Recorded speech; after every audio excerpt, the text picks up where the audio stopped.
بسم اللہ الرحمن الرحیم۔ جیسا کہ آپ پچھلی ویڈیو میں جان چکے ہیں کہ حضرت محمد صلی اللہ علیہ وآلہ وسلم کی ولادت ربیع الاول کے مہینے میں سوموار کے دن ہوئی۔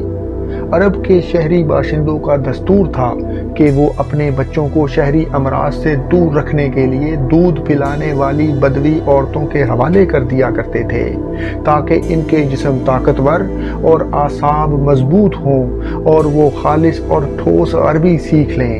اسی دستور کے مطابق حضرت عبد المطلب نے دودھ پلانے والی دایا کی تلاش کی اور نبی اکرم صلی اللہ علیہ وآلہ وسلم کو حضرت حلیمہ بنت ابی ذؤیب کے حوالے کر دیا۔ یہ قبیلہ بنی سعد بن بکر کی خاتون تھیں۔ ان کے شوہر کا نام حارث بن عبد العزا اور کنیت ابو کبشہ تھی۔ وہ بھی قبیلہ بنی سعد ہی سے تعلق رکھتے تھے۔ حارث کی اولاد یعنی کہ نبی اکرم صلی اللہ علیہ وآلہ وسلم کے رضاعی بہن بھائیوں کے نام کچھ یوں تھے: عبداللہ، انیسہ، حذافہ یا جذامہ۔ انہی کا لقب شیماء تھا اور اسی نام سے وہ زیادہ مشہور ہوئی۔ یہ رسول اللہ صلی اللہ علیہ وآلہ وسلم کو گود کھلایا کرتی تھیں۔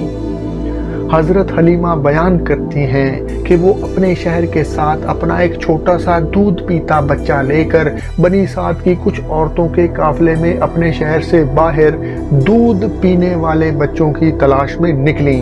یہ قحط سالی کے دن تھے اور قحط نے کچھ باقی نہیں چھوڑا تھا۔ میں اپنی ایک سفید گدھی پر سوار تھی اور ہمارے پاس ایک اونٹنی بھی تھی، لیکن بخدا اس سے ایک قطرہ دودھ کا نہیں نکلتا تھا۔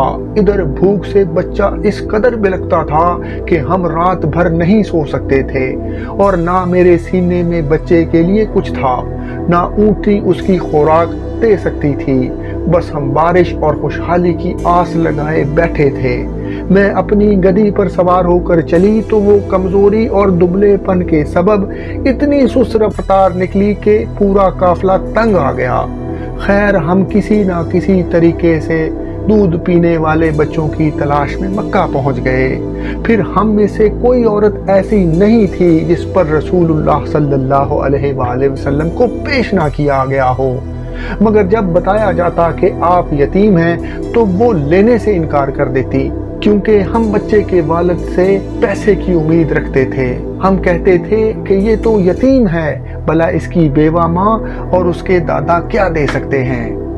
ادھر جتنی بھی عورتیں میرے ہمراہ آئی تھیں سب کو کوئی نہ کوئی بچہ مل گیا۔ جب واپسی کی باری آئی تو میں نے اپنے شوہر سے کہا، خدا کی قسم مجھے اچھا نہیں لگتا کہ میری ساری سہیلیاں تو بچے لے کر جائیں اور میں تنہا بغیر بچہ لیے چلی جاؤں۔ میں جا کر اسی یتیم بچے کو لے لیتی ہوں۔ شوہر نے کہا، کوئی حرج نہیں، ممکن ہے اللہ اسی میں ہمارے لیے برکت دے۔ اور اس کے بعد میں نے جا کے رسول اللہ صلی اللہ علیہ وآلہ وسلم کو گود لے لیا۔ حضرت حلیمہ کہتی ہیں کہ جب میں بچے کو لے کر اپنے ڈیرے پر واپس آئی اور اسے اپنی آغوش میں رکھا تو اس نے جس قدر چاہا دونوں سینے دودھ کے ساتھ اس پر امڈ پڑے اور اس نے شکم سیر ہو کر پیا۔ اس کے ساتھ اس کے بھائی نے بھی شکم سیر ہو کر پیا اور پھر دونوں سو گئے۔ حالانکہ اس سے پہلے ہم اپنے بچے کے ساتھ سو نہیں سکتے تھے۔ ادھر میرے شوہر اونٹنی دھونے گئے تو دیکھا کہ اس کا تھن دودھ سے لبریز ہے۔ انہوں نے اتنا دودھ دھوہا کہ ہم دونوں نے نہایت آسودہ ہو کر پیا اور بڑے آرام سے رات گزاری۔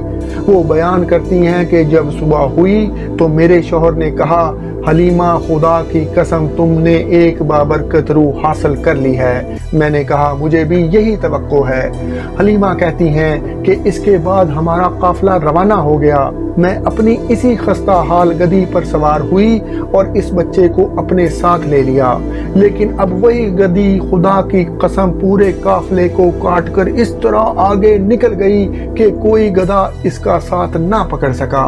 یہاں تک کہ میری سہیلیاں مجھ سے کہنے لگی، او ابو ذؤیب کی بیٹی، ارے یہ کیا ہے، ذرا ہم پر مہربانی کر، آخر یہ تیری وہی گدھی ہے تو جس پر سوار ہو کر آئی تھی؟ میں کہتی، ہاں ہاں بخدا یہ وہی ہے۔ وہ کہتی، اس کا یقیناً کوئی خاص معاملہ ہے۔ حضرت جبریل علیہ السلام جب بچپن میں نبی اکرم صلی اللہ علیہ وآلہ وسلم کے پاس آئے تو انہوں نے کیا کیا آپ کے ساتھ، جانیے سیرت النبی کی قسط نمبر 9 میں۔